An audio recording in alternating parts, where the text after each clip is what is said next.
Hi, and welcome to this special episode of Let's Talk Bitcoin. From the 16th to the 19th of May, we blanketed the Bitcoin 2013 conference in San Jose, California. Until we get all of this content from our hard drives to your ears, you can expect frequent releases of interviews from the show. Today, I'm pleased to bring you Stephanie Murphy's interview with developer and Google employee Mike Hearn.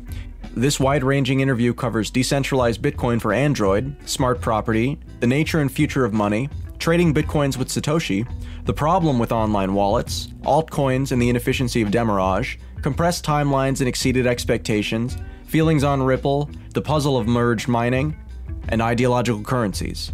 All this and more. Enjoy the show. I'm talking with Mike Hearn from Switzerland. Yes. Yep. And you've come a long way. Are you jet lagged? I've been here all week, actually. I've been seeing colleagues in my headquarters of my employers. So, yeah. And you're a Google engineer? That's right, yeah. Yeah. So, okay, tell me what you're doing here at the Bitcoin conference. I saw you give a talk at the GigaOM meetup on Thursday. It was wonderful, one of the first ones. And, what kinds of projects have you been working on? What have you been speaking about while you're here? So I'm primarily known for developing Bitcoin. I do it as sort of 20% time is my spare time, making it work well on Android phones in a decentralized way, and also researching. Thank you. It's okay. And brilliant. Got my phone here. And also exploring ideas around contracts and future applications of Bitcoin technology, and exploring some of the more sci-fi ideas that it opens up, which a lot of people haven't realized that Bitcoin is about more than just sending money from A to B, and you can do a lot with it, actually. So that's what I'm known for. And can you give me some more specific examples of that? Are you talking about like smart property and that kind of thing, or tracking particular Bitcoins? I heard a little bit about this in your talk, but tell the audience. Yeah, so there's all kinds of things that can be done. So smart property is the idea that you take a physical object that has some kind of cryptographic lock, which is actually very common today. Most vehicles, for example, most cars have an immobilizer, which is a cryptographic lock. You can get safes. In offices, doors are often have, swipe cards in hotels. All this stuff is underlaid by, all the good ones at least, have cryptography underneath them. And Bitcoin is a way of just extending these devices so they understand enough of the Bitcoin protocol that property can actually be bought and sold via the blockchain. And it allows you to eliminate a lot of different types of fraud, and you can take it to the next level and do lending as well, and use your car or your safe, whatever's in it, your mobile phone, your apartment, even if it has a kind of digital lock, as part of collateral in a loan. That's really interesting. So is this your infamous 20% project that you get to spend some of your time on, or? So Google lets us spend about one day a week researching and working on things that are sort of not connected to our main job, but are somewhat relevant to the business. And payments is obviously very relevant. So that's one of the reasons I work on it. How did you first get into Bitcoin? I mean, like the very first time you heard about it. Well, I first heard about it and used it in 2009. And it was through a combination of things. I had read a book a few years earlier about the nature of money and the future of money. And it didn't. What book was that? It was called The Future of Money by Bernard Later. Okay. And it was about designing currencies to achieve social goals. And it wasn't a technological book. It was a book about economics and social engineering almost, designing currencies to encourage people to respect the environment or give aid to elderly people or all kinds of different social goals. And I got very interested in this concept that you could design a currency. And I went onto the internet and I found Ripple back before it was a company, just when it was an open source project. And then through Ripple, I found Bitcoin, because I've been searching as well for other things. I found Bitcoin through like Google searching and Ripple. I found it very early on when no one was using it and there were no exchanges. It had no exchange rate at all, so they were just completely floating in an abstract space. What was one coin? Well, nothing really. Did you ever do any mining? I did actually, yeah. I mined a block back in 2009 on my CPU, and then, cool. Then I lost it basically because I was emailing back and forth with Satoshi, and he was like, "Oh, send me one of your addresses, and I'll send you some bitcoins." So he sent me some bitcoins, and I'd got some as well. And then I sent them back to him. I was like, I should have kept them, but I was like, well, it's kind of fun to bounce them back and forth, and I've got no one else I can send them to. So. Wow. Back then there weren't really any users either, to be honest. So, and eventually, of course, I just sort of lost that wallet. Basically, I don't know where it went, then in 2010, towards the end of 2010, I came back to it and things were a bit more established and I became a developer. I see. So, have you had any projects that are public now that you can talk about and, tell me more about those? Well, I mean, all of the work I've done with Bitcoin has been public since day one. So I've worked a lot on, like I said, the Android app, and it started out being, for most of Bitcoin's history, if you wanted to use Bitcoin on a phone or tablet or constrained device, most people were using apps that just relied on some guy's server, which did all of the hard work.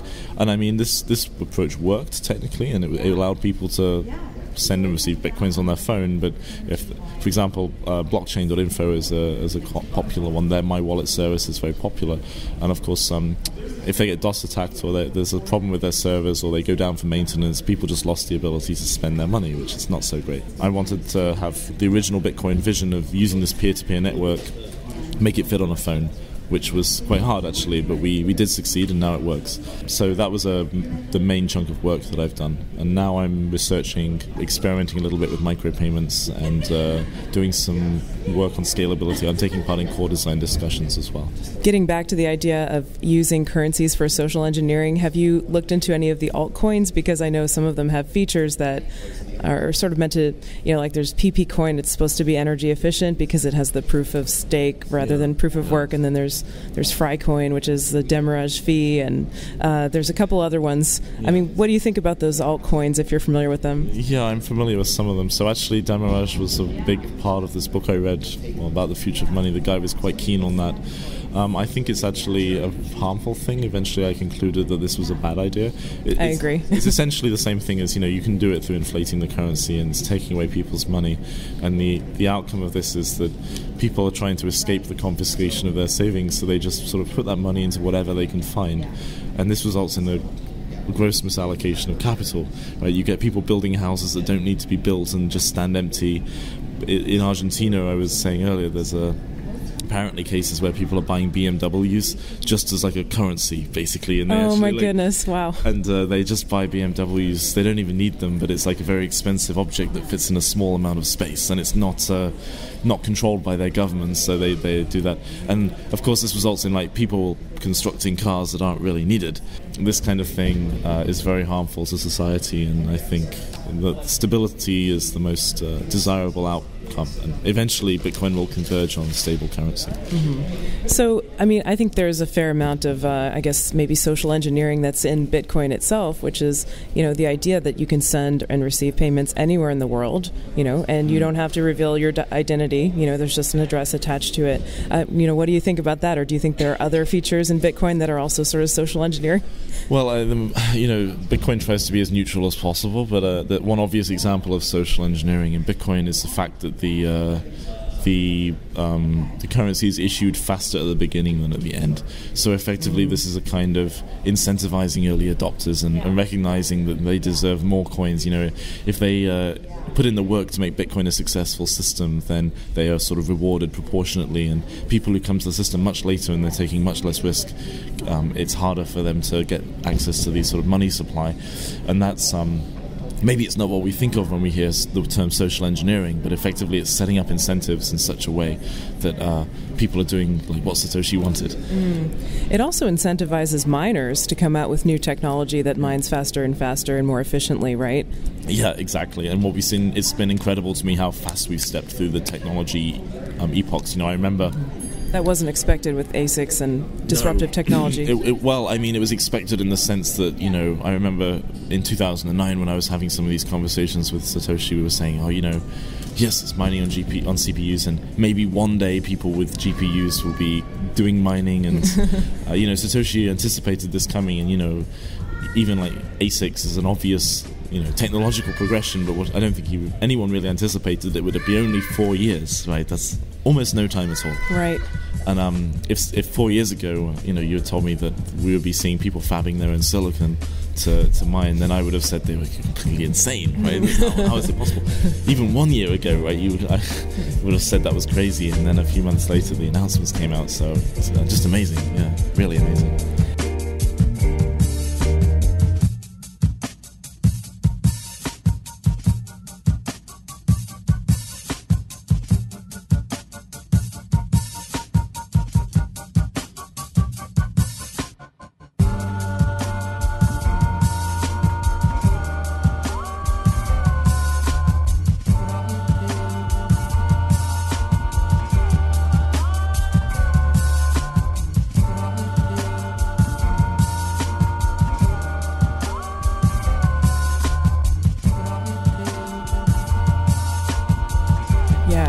I guess about smart property, when do you see that sort of coming into fruition? I haven't really seen many applications of Bitcoin so far that go along with that use.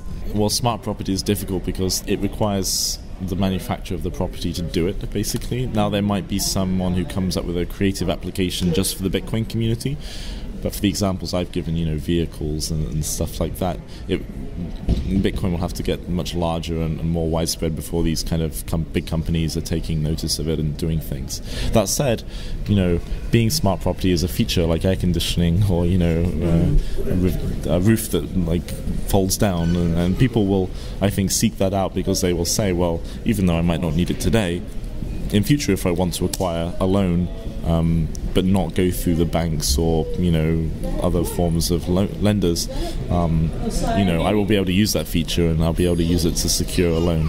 Speaking of loans, are you still excited about Ripple? Well, I think Ripple I found interesting more in the earlier. Actually, when I first found Bitcoin, I decided it wasn't revolutionary enough and I preferred Ripple. Wow, interesting. Because I thought, Bitcoin is kind of neat, but it's just cash, and eventually, people will put it back into banks to earn interest, and it will become centralized again. Back then, I didn't understand what was possible, and we hadn't done this research, and I hadn't developed these ideas of how to do peer-to-peer lending and credit, right? Which is something that we've talked about a little bit, but no one's building it today. So I assumed that it would eventually converge back on the existing financial system and Ripple wouldn't. Now times have changed, and I think actually Ripple is looking like the more centralized system and Bitcoin is looking like the less centralized system, which is quite a remarkable reversal. What do you think about something like Namecoin with the alternative DNS system? Well, I think alternative chains are great, and there are many use cases for blockchain algorithms.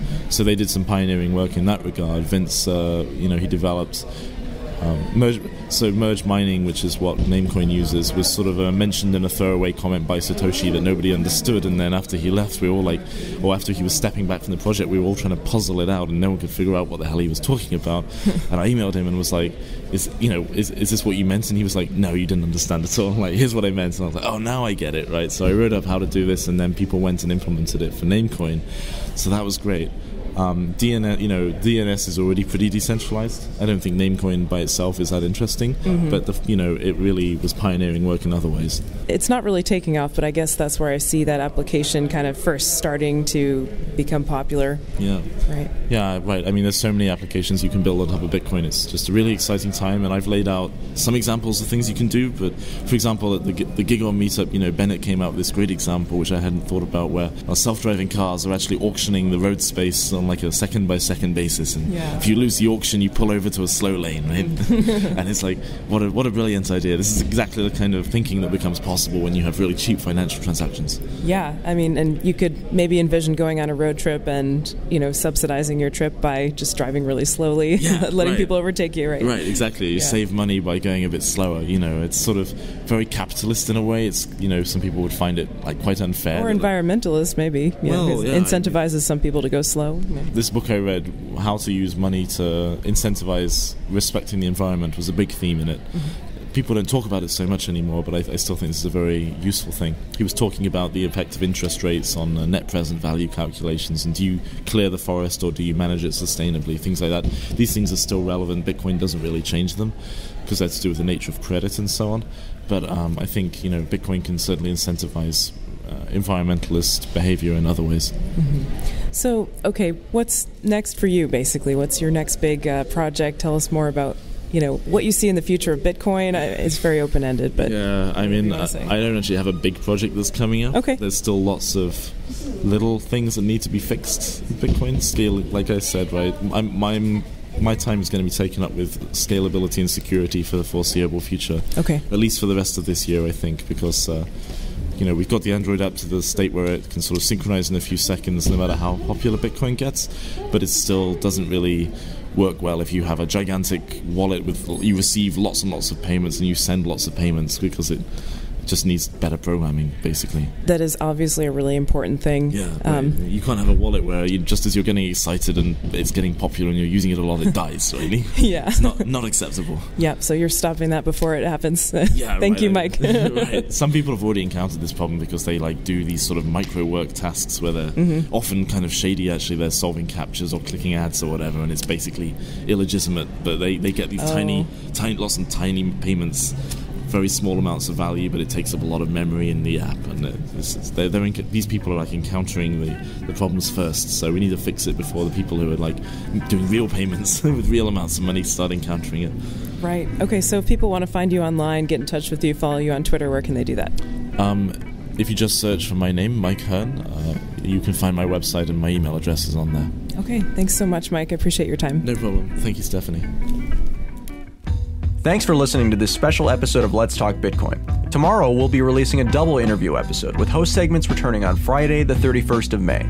For more information, please visit letstalkbitcoin.com. Have a nice day.